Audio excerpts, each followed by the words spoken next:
are going over everything you've ever wanted about real estate investing, and we're going to keep it in the 0 to 4 unit range, still residential, what we're going to talk about today. Subject to rent to own, every possibility of real estate investing.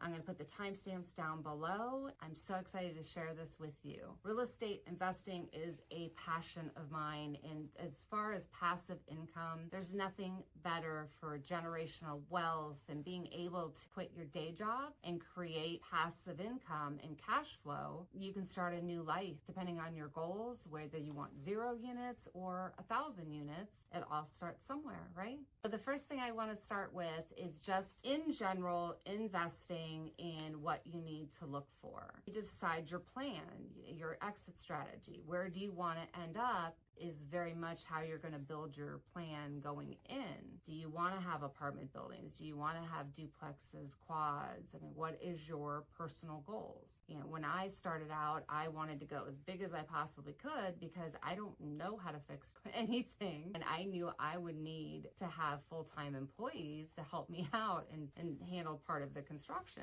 I just didn't know how to do any of that stuff. Depending on your goals is your first investment strategy. Let's discuss buy and hold. Buy and hold investor is someone that buys and holds and doesn't sell. A typical landlord opportunity. What is normal in real estate investing is a 70% after repair value, or let's just say market value. So if you have a home that's worth $100,000, if it was perfect, everything around it's selling for $100,000, it has close to the same condition, everything, you want to buy that home for $70,000.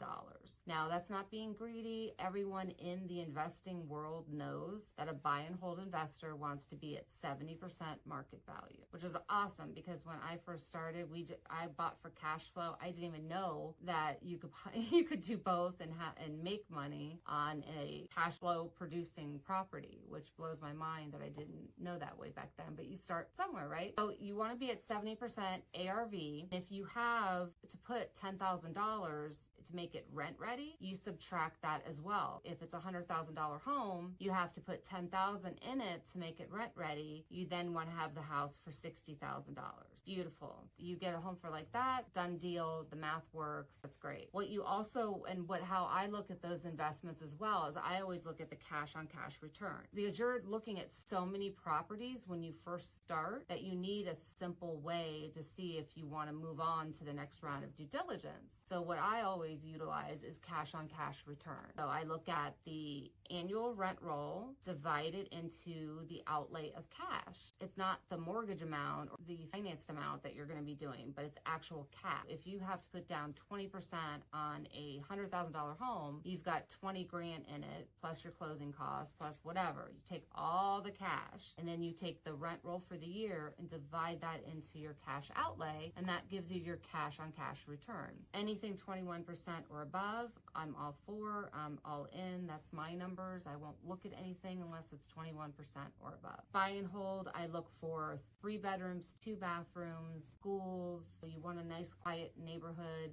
If you can't get a 3-2 or 3 bedroom, 2 bath, then 3 bedroom, 1 bath. I like to be close to rent ready. Like I said before, I don't want a lot of work going into the home. I want it to be pretty close to rent ready or just paint and polish and it's ready to be rented. That's what we look for. But everyone's different and your risk tolerance is different. And depending on the deal and where you are in life, what I wouldn't do now just because I'm more mature and I've bought, a zillion units in the past, I'm in a different life cycle. Depending on where you are in your life cycle, maybe you want to take on more work. Maybe you're a contractor and you know how to do that stuff. If you do, rock on. You'll get even a better deal than what I was talking about because you know how to do the work. That's great. But that one strategy is buy and hold. You buy rentals and you hold on to them, collect the rent, and you're a landlord. The next strategy is fix and flip. Now, with fixing and flipping, it's been really tough the past 2 years because there hasn't been tons of distressed inventory, so it's been really, really difficult to find fix and flip homes. With fix and flip, you're buying a home to renovate it, and some call it lipstick rehab versus a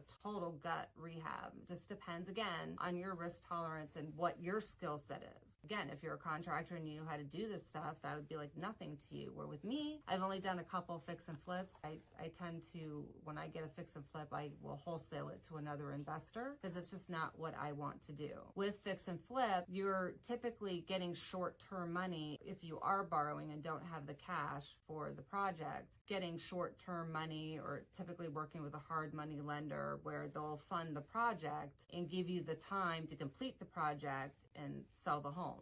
Typically you'll pay interest only on the debt that you're taking out. They still want you to have skin in the game. You're still putting down 15, 20% for a fix and flip home. Everything's about time on that. You want to get your fix and flip home. You want to be at least, and this is a longer topic, but my strategy for fix and flip homes, first of all, we'll never touch anything unless we're making $25,000 or more. And that's on a home that's anywhere from $50,000 to $150,000. Now, if I'm looking at a $300,000, $400,000 home, I don't want to make $25,000 because the exposure isn't worth it. I mean, there's too much exposure and not enough meat on the bone. So if you're looking at something that's 300, 400, 500,000, you want to make at least 50, 60 grand. I always try to make as much as I'm putting in the home. If I have a home and we're putting in 70 grand, I want to make 70 grand back. The exposure's more, there's more rehab that needs to be done, there's more things that can go wrong. I want to make sure that I'm making enough money on the flip and have enough cushion for the mistakes that are going to happen. You're going to open up a wall and the electric's going to be missing or something's going to happen. So you have to build in enough money for repairs to make sure that you're okay. And depending on the rehab, you know, if it's a lipstick rehab, I typically will use $20 a square foot. And that's just for cosmetic rehab. That's not roof, that's not water heaters, that's not building the electric. And you build out your numbers from there, your profit, and do a real market value of what you think you can sell it for. And in those numbers as well, you have to have your soft costs. So when you go to resell it and put it on the market, if you're going to use the MLS, well, you're going to have to pay a realtor, so you have to make sure you account for that. You have to account for your holding costs with the money that you're paying down on the hard money that you borrowed if you were using debt. So you just make sure you put all your costs in on your fix and flip and make sure to put $10,000 slush fund because you're going to need it. No matter what, it always happens. It always costs more than you think it's going to cost. But fix and flip, those are great investments as well. You know, you're constantly churning. It just drove me crazy because there's so many variables and it's like a time crunch. You have to get it done because time is money. Especially when you're taking out debt, you're paying more and more on that line of credit. You got to get that place moved and you got to make sure it's a hot market. And the days on market that the homes typically are selling for, you don't want to get caught with a house that, you know, a small town that it takes a year to sell a home. So that days on market are super important with your fix and flip investment. You got to make sure that the days on market is low and so you can flip that house. And that's a whole other ball game of fix and flip, turning and getting that going. It's a great investment, great way to make money. But we personally, just right now where we are in our life, is we'll like to work with you and find you a house that you could do it with and do a fix and flip. We just don't typically like doing fix and flips right now. I hope you guys got some popcorn, because it's going to be a long video. We're going to go over everything. If you like this content, please subscribe, like, hit the notification button, because we're going to have a lot of fun things coming up for you guys. The next method is the BRRRR method. That is buy, rehab, rent. So you're looking to buy a property, again, for the 70% minus the repairs. That's the value. And then you're rehabbing it, getting it ready, getting it rent ready. You rent it, and then you refi it. The theory is you have enough money with the refi that you can pull that money out and then go buy your next one. But a lot of people like that. They just churn and burn tons of them. They might have 5 projects at the same time. So they'll buy them, rehab them, rent them, get them stabilized. Maybe they'll own them for 6 months. You know, typically a bank likes to see a little bit of ownership or seasoning before you pull money out. That's another thing. Make sure to find out what those, rules are based on where you are in life with your net worth and everything, make sure you have the exit strategy for this. So, you have both sides done on this deal. Just make sure you can get the refi, and depending on your net worth, your credit, everything, you buy the property, rehab it, rent it, refi it, pull the money out, go buy the next one. If you get a cycle going on that, you can get 2, 3, 4 properties going at the same time. You'll have your money for your next project. It's much easier to refinance a property than it is to purchase a property. Banks, totally different lending laws. That's why you always try to get into a refinance situation versus a purchase situation. You buy it, rehab it, rent it, refi it. That's the BRRRR method. Great method. It's a great method, especially if you're growing and you need to utilize leverage right now to be able to grow, to get that momentum going. You don't want to do all your properties like that because you don't want to be leveraged on all of your properties. But it is a great model when you're first starting to get the tonnage up, because what you're hoping to do is have that snowball effect. You're hoping you get so many properties this way that you can build, and now all of a sudden you have this cash flow and you can pay down debt if you want to. You can do that. But interest rates, even at 6%, you could make more money with your money than 6%. Just with the real estate investing alone, you should be at cash on cash, 21%.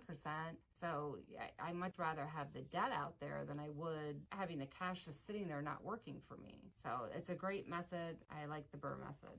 Okay, so this next one I love, and a lot of people do not. Everyone wants instant gratification. In my head, if someone came to me and said, if you just did this for a year, you will be a millionaire, I could do this for a year. And this is house hacking. The idea behind house hacking is you can buy a property with an FHA loan for 3.5% down, and you can rent out the other rooms in your house. The additional rent that you're collecting for your entire payment, and you're in there saving money every month. So if you have, get as many bedrooms as you can, a basement that's livable, and I would house hack everything. Are you kidding me? I would rent every space that I could. In most markets, you can easily get $700 a bedroom, and higher, and depending what cities you're in. But if you're renting out 2 bedrooms and a basement and making an extra $2,100, that automatically goes to your bottom line, that you're saving every month, and you're smart about it and you're saving it, you're just saving all of the money for your next investment, for your next rental home, possibly 2 rental homes. And what you want to make sure that you do, though, this is super important. Anyone that you're renting to, you want to put them on a lease, because you're going to want to show the bank at the end of the year, here are my leases, here are the payments that have gone into my bank account. Make sure they're not zelling it, and banks really don't like that. Make sure that it's a straight line from this person to your bank account with the lease. And after a year, they can't count it against your income, so it doesn't affect your debt to income ratio. It now is income to you, and the banks will consider it income, and now you can go get your second rental home. It's awesome. And yes, it was a pain in the butt for a year, but you're so far ahead in life now just because you suffered for a year, and maybe it was a little annoying at times, but now you're set for life. Now you have 2, 3 rental homes. That's an incredible way to do it if you're limited on your down payment and what you can do as far as investing. I would absolutely house hack. I'm thinking, we have a huge house right now, and I'm thinking about possibly renting out a couple of our rooms. I'm like, we got room, we have a mother-in-law suite, my parents moved. I'm like, I want to start making money from this house instead of just having rooms sit there. It's crazy. So house hacking is a great way to get into a home, have it pay for itself, make money, and buy 2, 3 rental homes. After a year, that banks consider it income because they have to. You have the leases, you have the money going into your bank account. Boom. Now you've got 3 rental homes. You make your next move. Love house hacking. Absolutely would do that in a heartbeat. That's a great investment. And what I alluded to earlier is why I love single family homes. I have a video actually right here that will explain exactly what I love about single family homes. But the short version is when you go to resell a single family home, you're typically selling to a retail retail buyer or someone that wants to live there, versus a duplex, a quad, or a triplex, you're selling to another investor. So that's why I like single family homes. But as I said, the video up above will go into more detail about that. The other investment opportunities are a little more advanced. If you are advanced, you'll understand them, but I don't want to confuse anyone new, but they are subject to. So you could work with a seller that has a mortgage that is just done. They want to move, maybe they just bought the home, then they have to transfer. They really can't list the house because they have a mortgage that is higher. You would do a subject to. You would take over their mortgage and make the payment each month. They get to do what they want to do and move. And that's one way you can get a home for basically nothing. Take over the mortgage, and then you would rent it out to someone and possibly do owner financing or some sort of rent-to-own situation. That's another option that you can do for real estate investing. I think that pretty much sums up the easier ones: your single-family homes, your duplexes, your quads, subject to, fix and flip, buy and hold. I'll go into each one individually, but this I wanted to give you a broad stroke of all the different opportunities when you're first starting out, especially using residential lending. My advice to everyone would be to get the lending down, understand what you can get approved for. You really got to figure out the lending, because then you know how to structure the deal. Until you know what you can do with that, how do you know even what to offer, how to structure it? So in this video right up here, I have a live call with a lender discussing the DSCR loan. So I hope that helps. If you find this content valuable, please like or subscribe. I absolutely adore you, my C-noters. This is D Money.